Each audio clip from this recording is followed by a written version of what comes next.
ان میں سے نمبر 1 ایران ہے۔ اگر ہم چلتے ہیں عرب سے مشرق کی طرف تو ایران ایک اعتبار سے یہ بازی لے گیا ہے پورے عالم اسلام پر۔ ان کے مذہبی عقائد، ان کی فقہ سے ہمیں جو اختلاف ہے وہ ہے اپنی جگہ پر ہے۔ آپ کو معلوم ہے میرے بارے میں کسی کو اشتباہ نہیں ہو سکتا اس اعتبار سے۔ میری جس درجے دشمنی رکھی گئی ہے، جس طرح میرے سر کا جو ہے مطالبہ ہوتا تھا، 2 ہی آدمی تھے پاکستان میں کہ جن کے سر مانگے گئے، ایک کراچی کے وہ شاہ بلیغ الدین صاحب اور ایک نے۔ تو اس حوالے سے وہ اپنی جگہ پر اختلاف ہے، لیکن اس حقیقت کا اعتراف کیے بغیر نہیں رہا جا سکتا پورے عالم اسلام میں یہ واحد مسلمان ملک ہے جس نے بہرحال اپنی شریعت، اپنے عقائد کے مطابق ایک مذہبی انقلاب برپا کیا ہے۔ اور پورے عالم اسلام میں مذہبی سطح پر حکومت کی سطح پر فنڈامنٹلسٹ صرف ایک ملک ہے، یا دوسرا جو ہے تھوڑا سا وہ ہے سوڈان، لیکن اس کی اہمیت اس لیے نہیں کہ وہ کسی عوامی انقلاب سے نہیں بنا، بلکہ وہ تو ایک فوجی انقلاب سے شکل بنی ہے جو بھی بنی ہے۔ اللہ کرے اس میں استقامت ہو، اس سے یقینی کوئی نتیجہ برآمد ہو جائے۔ خبریں بھی اچھی آ رہی ہیں، لیکن میں تو دنیا کا جو پرسپیکٹو ہے اس کے حوالے سے عرض کر رہا ہوں کہ اس پہلو سے ایران ان کا ٹارگٹ ہے، ٹارگٹ نمبر 1 ایک خاص اعتبار سے۔ ٹارگٹ نمبر 1 ایک دوسرے اعتبار سے ہم ہیں، وہ میں بعد میں عرض کروں گا۔ چونکہ حکومت کی سطح پر فنڈامنٹلزم ہے اور وہ آیا ہے ایک عوامی انقلاب کے نتیجے میں، پھر ان کے پاس تیل کی دولت ہے، اس کے خلاف اکنامک سینکشنز بھی ہو جائیں تو اگر لیبیا کھڑا ہو سکتا ہے تو بہرحال وہ بھی کھڑا ہو سکتا ہے۔ اور نقشہ وہ دنیا کو دکھا چکا ہے کہ لڑا دے ممولے کو شہباز، یہ نقشہ بھی اس نے دکھا دیا ہے۔ یہ ہے ایران کا معاملہ۔ نمبر 2 پاکستان۔ پاکستان 400 برس کی تجدیدی مساعی کا امین ہے، امانت دار ہے۔ پورے ہندوستان میں مجدد الفسانی رحمت اللہ علیہ، شاہ ولی اللہ دہلوی رحمت اللہ علیہ، سید احمد بریلوی رحمت اللہ علیہ، ان کا جہاد، پھر اس 20ویں صدی عیسوی میں یا 14ویں صدی ہجری میں علامہ اقبال جیسا مفکر، مولانا مودودی جیسا مصنف، مولانا الیاس جیسا مبلغ، شیخ الہند جیسا مجاہد حریت، پورے عالم اسلام میں ان کا پیرلل کوئی موجود نہیں۔ یہ 400 سال کی تاریخ ہے، اس کی امانت اور اس کے نتیجے میں یہاں کے مڈل کلاس میں فنڈامنٹلزم کا ایک نیوکلیس ہے، اگرچہ حکومت کی سطح پر کوئی پیش رفت نہیں ہو سکی آج تک، بلکہ اب تو پسپائی ہو رہی ہے، اب پیچھے ہٹ رہے ہیں۔ وہ ہمارے ان سیاسی جو بھی زعماء ہیں، جو جماعتیں ہیں، ان کی غلطی اور الیکشن ہی کو واحد میدان بنا کر اس کے اندر اپنا سارا وقت و توانائی اور قوتیں ضائع کر دینا، یہ ہے در حقیقت جس کا کہ یہ صدا مل رہی ہے کہ اس اعتبار سے تو پسپائی کی طرف ہے معاملہ، کسی پیش رفت کی طرف نہیں ہے۔ لیکن باہر والے تو دیکھتے ہیں نا کہ اندر کیا کچھ مواد موجود ہے۔ اگر مڈل کلاس میں وہ فنڈامنٹلزم کا بارود موجود ہے تو کسی بھی وقت اس کے اندر جو ہے وہ کوئی دھماکہ ہو سکتا ہے۔ دوسری بات جو ان کے لیے ایک اعتبار سے ٹارگٹ نمبر 1 ہمیں بنا رہی ہے، وہ ہمارا ایٹمک نو ہاؤ ہے، پورے عالم اسلام میں اور کسی کے پاس نہیں۔ اسلامی بم اگر بنے گا تو یہی بنے گا۔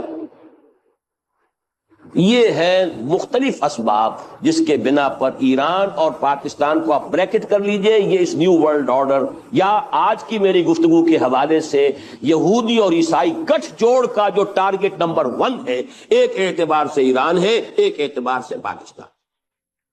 ان میں سے نمبر 1 ایران ہے۔ اگر ہم چلتے ہیں عرب سے مشرق کی طرف تو ایران ایک اعتبار سے یہ بازی لے گیا ہے پورے عالم اسلام پر۔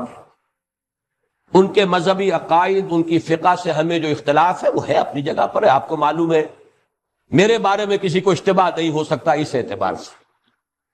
میری جس درجے دشمنی رکھی گئی ہے، جس طرح میرے سر کا جو ہے مطالبہ ہوتا تھا، 2 ہی آدمی تھے پاکستان میں کہ جن کے سر مانگے گئے، ایک کراچی کے وہ شاہ بلیغ الدین صاحب اور ایک نے۔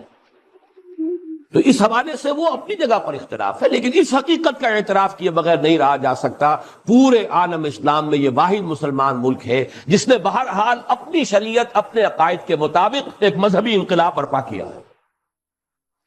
اور پورے عالم اسلام میں مذہبی سطح پر حکومت کی سطح پر فنڈامنٹلسٹ صرف ایک ملک ہے، یا دوسرا جو ہے تھوڑا سا وہ ہے سوڈان، لیکن اس کی اہمیت اس لیے نہیں کہ وہ کسی عوامی انقلاب سے نہیں بنا، بلکہ وہ تو فوجی انقلاب سے شکل بنی ہے جو بھی بنی ہے۔ اللہ کرے اس پہ استقامت ہو، اس سے یقینی کوئی نتیجہ برآمد ہو جائے۔ خبریں بھی اچھی آ رہی ہیں، لیکن میں تو دنیا کا جو پرسپیکٹو ہے اس کے حوالے سے عرض کر رہا ہوں کہ اس پہلو سے ایران ان کا ٹارگٹ ہے، ٹارگٹ نمبر 1 ایک خاص اعتبار سے۔ ٹارگٹ نمبر 1 ایک دوسرے اعتبار سے ہم ہیں، وہ میں بعد میں عرض کروں گا۔ چونکہ حکومت کی سطح پر فنڈامنٹلزم ہے اور وہ آیا ہے ایک عوامی انقلاب کے نتیجے میں، پھر ان کے پاس تیل کی دولت ہے، اس کے خلاف اکنامک سینکشنز بھی ہو جائیں تو اگر لیبیا کھڑا ہو سکتا ہے تو بہرحال وہ بھی کھڑا ہو سکتا ہے، اور نقشہ وہ دنیا کو دکھا چکا ہے کہ لڑا دے ممولے کو شہباز، یہ نقشہ بھی اس نے دکھا دیا۔ یہ ہے ایران کا معاملہ۔ نمبر 2 پاکستان 400 برس کی تجدیدی مساعی کا امین ہے، امانت دار ہے۔ پورے ہندوستان میں مجدد الفسانی رحمت اللہ علیہ، شاہ ولی اللہ دہلوی رحمت اللہ علیہ، سید احمد بریلوی رحمت اللہ علیہ، ان کا جہاد، پھر اس 20ویں صدی عیسوی میں یا 14ویں صدی ہجری میں علامہ اقبال جیسا مفکر، مولانا مودودی جیسا مصنف، مولانا الیاس جیسا مبلغ، شیخ الہند جیسا مجاہد حریت، پورے عالم اسلام میں ان کا پیرلل کوئی موجود نہیں۔